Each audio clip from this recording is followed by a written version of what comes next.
Vamos a hablar sobre Staphylococcus aureus, que es un coco gram positivo que se agrupa en racimos, como podemos ver en la imagen. Y es importante hablar sobre esta bacteria porque es el principal agente causal de múltiples enfermedades que ya vamos a nombrar y también adquiere resistencia a antibióticos muy fácilmente. Este género de estafilococos son parte de nuestra microbiota normal, pero se habla especialmente de Staphylococcus epidermidis como el aerobio más común de nuestra microbiota, especialmente hablando de piel y mucosa, mientras que Staphylococcus aureus como microbiota es menos común, se presenta en solo el 30% de la población, especialmente en axilas, pliegues inguinales y mucosas. Incluso ciertas cepas patógenas de Staphylococcus aureus, como lo es el Staphylococcus aureus resistente a meticilina, puede ser parte de la microbiota normal. En un 0.5 a 5% de las personas van a ser portadores asintomáticos de esta cepa resistente a antibióticos. Ahora, del género Staphylococcus tenemos 45 especies, de las cuales las más comunes son 4: Staphylococcus aureus, epidermidis, londinensis y saprophyticus. De aquí a destacar, pues, epidermidis y saprophyticus son ureasa positivo. Epidermidis, como les dije, es el aerobio más común de nuestra microbiota normal, mientras que saprophyticus puede ser parte de la microbiota normal, pero se relaciona más con infecciones de vías urinarias en mujeres. Este Staphylococcus epidermidis, al ser el más común de este grupo en la piel, pues se relaciona y es el agente principal en infecciones por catéteres o dispositivos intravenosos. Hablando sobre las características más importantes de Staphylococcus aureus, tenemos que son cocos gram positivos, es decir, se tiñen de azul violeta, se agrupan en forma de racimos, son inmóviles, no forman esporas. Sobre las esporas quiero destacar que son pocas las bacterias que las producen. Dos de estas, las más importantes, son Clostridium y Bacillus. En Clostridium tenemos algunos grupos: Clostridium botulinum, que son las bacterias que producen botulismo; Clostridium tetani, que produce tétanos; Clostridium perfringens, que producen desde intoxicaciones alimentarias hasta necrosis; y Clostridium difficile, que ya lo nombré en otro video sobre la colitis pseudomembranosa, que es una diarrea posantibiótico que se produce justamente por estas esporas de Clostridium. Y por otro lado, los bacilos, que también forman esporas, tenemos dos principales: el Bacillus anthracis, que produce anthrax, que sirve como arma biológica, y el Bacillus cereus, que produce una intoxicación alimentaria. Eso es solo para hacer un poco de contraste, que aunque Staphylococcus aureus no produce esporas, sí lo hacen Clostridium y Bacillus. Otra característica importante es que Staphylococcus aureus es oxidasa negativo, es decir, que no va a tener esta enzima citocromo C oxidasa para convertir oxígeno en peróxido de hidrógeno y agua y producir energía. Van a ser bacterias principalmente aeróbicas, es decir, que requieren oxígeno para la producción de ATP. En ciertas circunstancias pueden ser anaerobios facultativos, es decir, que cambien su metabolismo aerobio por anaerobio, que puede ser por fermentación cuando sea necesario. Esto es importante para hablar sobre bacterias como estafilococos, streptococos o gram-negativas del intestino. La tinción con la que detectamos a esta bacteria pues es la de Gram. Y hablando del cultivo, esta bacteria crece en casi todos los medios. En agar sangre especialmente podemos distinguir su capacidad hemolítica, que puede ser alfa o beta hemolítica. Eso se ve mejor en las cepas de streptococos, pero Staphylococcus aureus también tiene esa capacidad de ser alfa y beta hemolítico. Y al ser una bacteria que fermenta manitol y que crece fácilmente en medios salados, como no lo hacen otras cepas de estafilococo, pues tenemos un agar que es específico para esta cepa, ¿no? Que es el agar manitol salado. Como pueden ver, factores de virulencia tenemos algunos: enzimas, toxinas, proteínas, polisacáridos capsulares e incluso cepas que son resistentes a algunos antibióticos. Entonces vamos a hablar de cada uno de ellos. Hablando de la catalasa, si recordamos en otras bacterias, pues esta catalasa es una enzima que convierte el peróxido de hidrógeno en agua y oxígeno gaseoso, y las bacterias la van a usar para protegerse de las especies reactivas del oxígeno. La presencia de esta enzima catalasa es importante en este grupo de bacterias gram positivos porque nos permite distinguir entre estafilococos, que son catalasa positivos, y estreptococo, que son catalasa negativos. Pero esta enzima también tiene aplicaciones taxonómicas en las bacterias gram negativas. Ahora, la coagulasa es una enzima que convierte el fibrinógeno en fibrina. Esta fibrina se deposita sobre las bacterias e inhibe la fagocitosis, además de que ayuda para la producción de biopelículas y de abscesos. Por otra parte, molicinas van a ser enzimas que lisan eritrocitos, y en esta parte se habla especialmente de la esfingomielinasa, que le brinda a Staphylococcus aureus su capacidad beta-hemolítica. Hialuronidasa, una enzima que destruye el ácido hialurónico de la sustancia fundamental extracelular y que permite la propagación de la bacteria. Esta hialuronidasa se presenta en Staphylococcus aureus, Streptococcus pyogenes, incluso en Clostridium perfringens. La lipasa va a estar en un grupo de enzimas que catalizan la división de triglicérido en glicerol y ácidos grasos libres, mientras que la penicilinasa es un tipo de los muchos de beta-lactamasa. que van a degradar el anillo beta-lactámico que se presenta en penicilinas, cefalosporinas, carbapenémicos y monobactámicos, lo que confiere la resistencia antibacteriana a este grupo de antibióticos. La estafiloquinasa es una enzima de tipo fibrinolicina, es decir, que puede ser potencialmente útil para enfermedades trombóticas. Sin embargo, la fibrinolicina de Streptococcus, es decir, la streptokinasa, es mucho más potente que la estafiloquinasa, por lo que la streptokinasa es la que se usó como fibrinolítico en el pasado. Actualmente ya hay mejores fibrinolíticos, pero se tiene como opción la streptokinasa. Y la estafiloquinasa, al ser más débil, pues no se usa como agente terapéutico. El fenómeno de satelitismo es sumamente interesante, ya que también podría considerarse un factor de virulencia porque Staphylococcus aureus, al producir hemólisis, brinda del factor 5 y del factor 10 que son necesarios para que crezca otra bacteria, que es el Haemophilus influenzae. Eso en condiciones naturales, ¿no? Staphylococcus aureus brindará los nutrientes necesarios para que crezca Haemophilus influenzae. En el laboratorio, si recordamos, Haemophilus influenzae crece en el agar chocolate, que es un medio que libera justamente estos factores 10 y factor 5 para que crezca esta bacteria. Una bacteria gram negativa de difícil crecimiento que crece en este agar chocolate, que es un medio más enriquecido que el agar sangre, por este factor 10 y factor 5. Ahora otros factores de virulencia son las toxinas. Vamos a empezar hablando sobre los superantígenos, que son aquellos que pueden activar un gran número de células T y posteriormente una liberación masiva de citoquinas. Aquí podemos hablar de la toxina 1 del síndrome de shock tóxico y la enterotoxina B, que causa estas intoxicaciones alimentarias por Staphylococcus aureus. Esta es una toxina estable al calor que presenta el 50% de Staphylococcus aureus. Y aquí un punto importante que quiero destacar es que de estos factores de virulencia, hablando especialmente de las toxinas, no van a estar presentes en el 100% de Staphylococcus aureus, sino que varían, como aquí la enterotoxina B se presenta solo en el 50% de las bacterias. Destaco esta enterotoxina porque Staphylococcus aureus es el principal agente causal de intoxicaciones alimentarias. La toxina exfoliante es una proteasa que destruye las uniones celulares interepidérmicas, por lo que va a provocar impétigo ampolioso y el síndrome de la piel escaldada.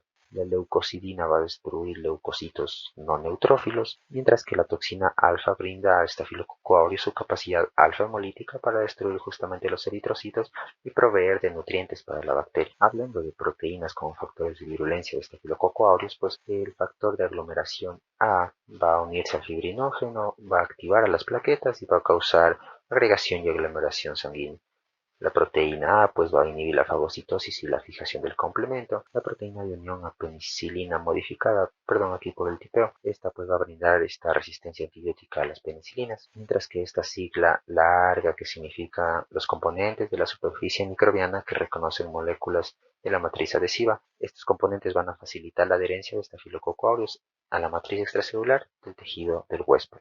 Igualmente, los polisacáridos capsulares van a favorecer la colonización y la persistencia en los tejidos del huésped. Como les dije, Staphylococcus aureus se ha vuelto muy resistente a los antibióticos últimamente, ya que adquieren esta resistencia bastante rápido y actualmente ya son resistentes a las penicilinas en gran parte del mundo. Y esta resistencia no es por la formación de beta-lactamasa, ya que si lo fuera así, fácilmente añadiríamos a las penicilinas un inhibidor de beta-lactamasas y solucionado el asunto.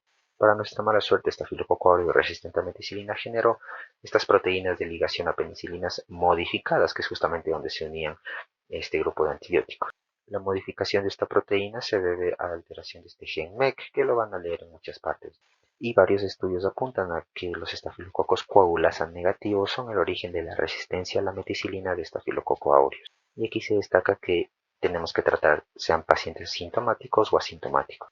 Inicialmente esta agente causaba infecciones nosocomiales, es decir, intrahospitalarias, pero conforme se ha diseminado estos últimos años, actualmente también causan infecciones comunitarias. Y aunque no son muchos, tenemos algunos antibióticos que usamos para Staphylococcus aureus resistente a meticilina. El mejor que se tiene es la vancomicina, pero lamentablemente ya existen reportes de cepas resistentes a este fármaco, por lo que existen estas cepas de Staphylococcus aureus resistentes a vancomicina. Por el momento estas no se han diseminado tanto, es decir, se han podido controlar estas infecciones, con antibióticos más potentes obviamente. Se cree que Staphylococcus aureus adquirió esta resistencia a vancomicina a partir de enterococos, que son gram positivos y que son naturalmente resistentes a vancomicina. Aquí quiero destacar pues que no confundan enterococos, que son bacterias gram positivas, con las enterobacterias, que son bacterias gram negativas. no confundir enterococos con enterobacterias. Y este tema de la resistencia antibiótica no es algo que hay que tomarlo a la ligera, ya que existe una gran preocupación de que estemos ingresando a una era posterior a la administración de antibióticos, en la cual miles o si no millones de personas van a morir por simples cortes o rasguños menores, simplemente porque ya no van a existir antibióticos efectivos para tratar a estas infecciones. Hablando de la inmunidad, generamos anticuerpos IgA y IgG que nos brindan inmunidad duradera, pero existen las reinfecciones por la existencia de estos múltiples factores de virulencia que se presentan en los distintos tipos de cepas de Staphylococcus aureus. Al ser un agente que se presenta como microbiota normal en el 30% de la población, se puede transmitir a través de aerosoles o el contacto por individuos infectados, fluidos corporales y objetos contaminados, y es por esto que es considerado el agente causal de múltiples tipos de infecciones y enfermedades mediadas por toxinas. Infecciones de piel y tejidos blandos, abscesos, endocarditis, neumonía, artritis séptica, osteomielitis, infecciones nosocomiales y enfermedades mediadas por toxinas. Aquí tenemos al síndrome de shock tóxico, al síndrome de piel escaldada por estafilococos y comidas en relación a la intoxicación alimentaria estafilocócica. Medios de diagnóstico, el cultivo y la tinción. Y hablando de los antibióticos de elección, pues sabrán entender que depende del tipo de infección, de la gravedad, de si es resistente o susceptible a ciertos antibióticos.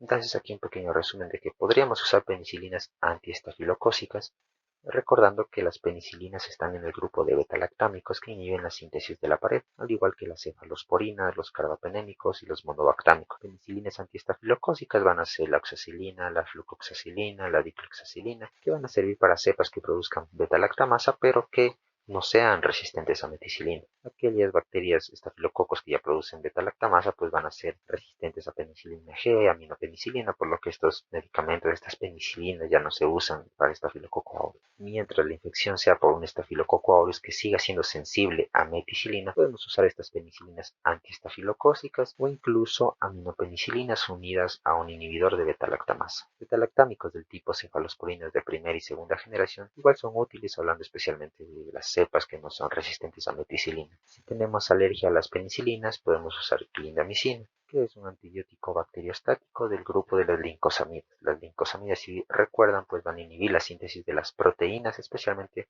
uniéndose a la subunidad ribosomal 50S, de la misma forma que lo hacen los macrólidos, las streptograminas, las oxazolidinonas o los anfenicoles. Todos estos son bacteriostáticos. Bacteriostáticos, recuerden, son los inhibidores de la síntesis de proteínas, de la síntesis de ADN y de la síntesis de ácido fólico. Mientras que las bactericidas son las penicilinas, es decir, los inhibidores de la síntesis de la pared bacteriana. Incluso la vancomicina también es un bactericida por inhibir la síntesis de la pared bacteriana indirectamente. Este se considera un glicopéptido, pues que se prefiere en el uso de las cepas resistentes a meticilina. Y en cepas resistentes a este antibiótico vancomicina se puede usar el linezolid, que está en el grupo de oxazolidinonas, que igualmente es inhibidor de la subunidad ribosomal 50S. Por lo tanto, es bacteriostático. Puntos importantes de destacar aquí es que vancomicina es eficaz solo contra bacterias gram positivas, incluido este estafilococo aureus resistente a meticilina, estafilococo epidermidis, enterococos y Clostridium difficile, mientras que el linezolid es como última línea para tratar a bacterias gram positivas resistentes a otros antibióticos. Mupirocina es un antibiótico que inhibe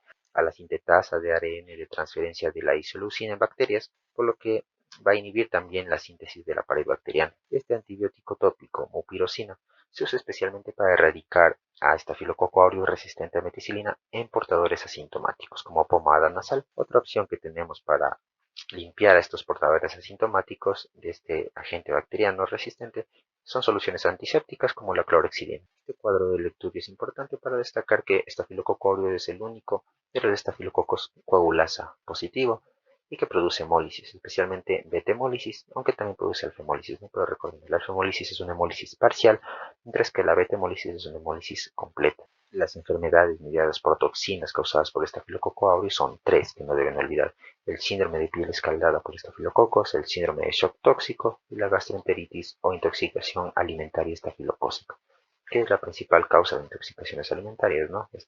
Por estafilococos.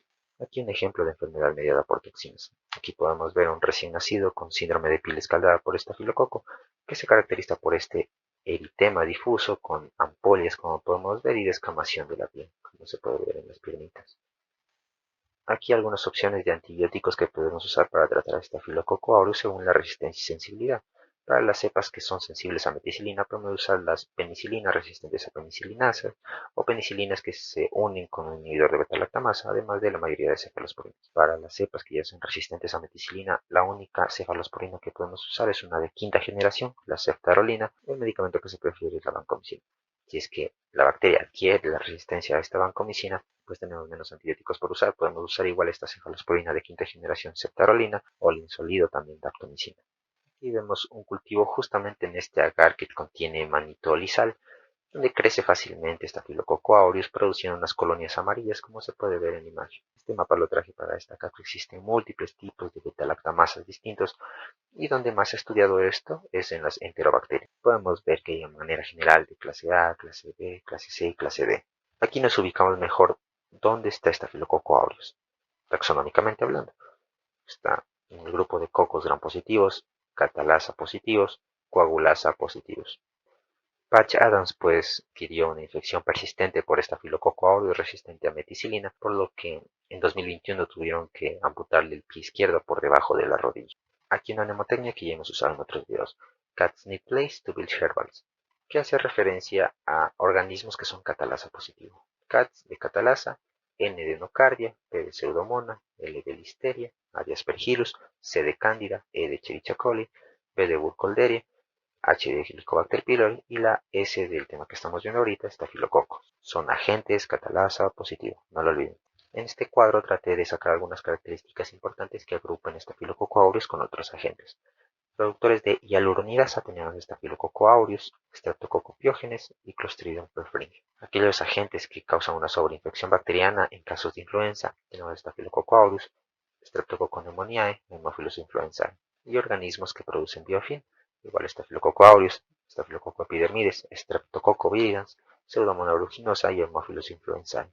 Entonces, para finalizar, ustedes no deben olvidar, y se los pido de favor, no olviden que si les preguntan qué es Staphylococcus aureus, deben responder todo esto, que son cocos gram positivos, inmóviles, en forma de racimo, no formadores de esporas, catalasa positivo, que los diferencia de los estreptococos, oxidasa negativo, coagulasa positivo, que diferencia a Staphylococcus aureus de otros estafilococos, beta hemolítico, aunque también puede ser alfa hemolítico, pero la beta hemólisis es la hemólisis completa, capaz de producir superantígenos y generar resistencia a la mayoría de antibióticos.